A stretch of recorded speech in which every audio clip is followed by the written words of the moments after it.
ನಾ ಗೊಡ್ಡೆ ಮೆಲ್ಲ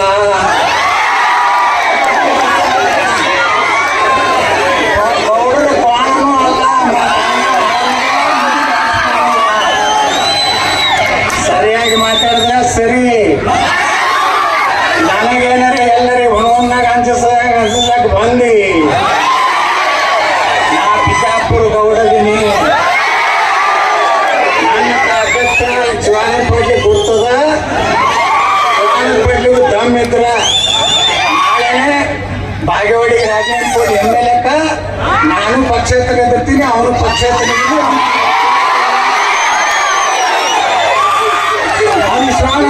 ಚಟಾವಿದತೆ ಇಲೆಕ್ಷನ್ ಬರೋಣ ಬಬಲೇಶ್ವರಕ್ಕೆ ನಿಲ್ಲಲು ಚಿಂತನೆ, ಬಿಜಾಪುರಕ್ಕೆ ನಿಲ್ಲಲು ಚಿಂತನೆ. ಇದು ಬರೀ ಅಂದ್ರೆ ಸುಟ್ಕೇಸ್ ಕೊಡಿ ಹೇಳ್ತಾಳೆ.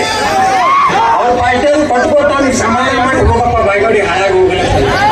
ಇಂಡಿಗೆ ಹೋಗ್ತಾನ, ಇಂಡಿ ಒಳಗೊಂದು 3 ಮಂದಿ ಸಲ ಇಂಡಿಗೆ ಬಂದಿರ್ತಾರೆ ಹೆಂಗೆ ಆಗ್ತೈತೆ ಅಂತ ಕೇಳ್ತಾನ.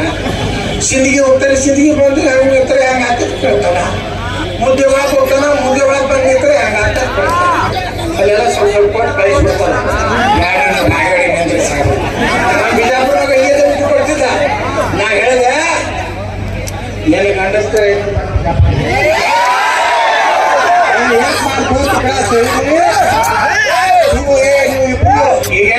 ಪಂಚಮ ಸಲ ಓಟ್ ಬೀಳಕತ್ತಿದ್ರ ನಿಮ್ದು ದಾಮಿ 3 ತಿಂಗಳಾಗ 2-8 ಕೊಡ್ಸ್ರಿ. ನಿಮಗ ಮುಖ್ಯಮಂತ್ರಿ ಅಪಾಯಿಂಟ್ಮೆಂಟ್ ಸ್ಟೇಜ್ ಕೊಟ್ಟು ಪೊಲೀಸ್ ಸಚಿವರಿಗೆ ಇವತ್ತೇನಾದ್ರೂ ನಾನು ಯಡಿಯೂರಪ್ಪ ತೆಗೆದೆ, ಬೊಮ್ಮಾಯಿ ತೆಗೆದೆ, ಮೀಸಲಾತಿ ನಾನು ಕೊಡ್ಸೀನಿ. ನೀವು ನಮ್ಮ ಅಪ್ಪನ ಬಗ್ಗೆ ಮಾತಾಡಿ, ನಮ್ಮ ಅಪ್ಪನ ಮಾತಾಡಿ. ನೀನು ನಿಮ್ಮ ಅಪ್ಪ ಕೊಟ್ಟಿದ್ದು 2-8 ವರ್ಷ ಮಾಡು. ನಾ ತಯಾರಿದ್ದೀನಿ. ನಾನೇನು ಅಂಜೂರು ಮಗ ಇರೋದಲ್ಲ. ನಾನು ಎಲ್ಲದಕ್ಕೂ ತಯಾರಿದ್ದೀನಿ. ನೀ ಎಲ್ಲರೂ 4 ಹೆಣ್ಮಕ್ಳಿಂದ ಧಿಕ್ಕಾರ ಅಂದ್ರೆ ಯಾವ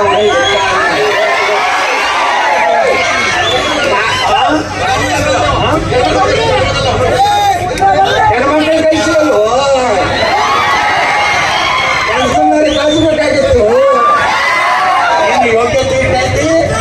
ನೀವು ಯಾರಿಗಾರು ಚಿಕ್ಕದಾಡ್ದಂಗೆ ನಾನು ಮುಂದೆ ಚಿಕ್ಕದಾಡ್ದ ನಡೀತಿಲ್ಲ.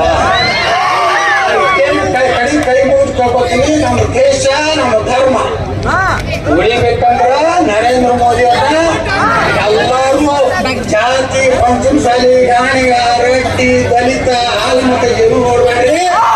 ನಮ್ಮ ದೇಶ ಉಳಿಬೇಕು, ನನ್ನ ಮನೆ ಉಳಿಬೇಕು.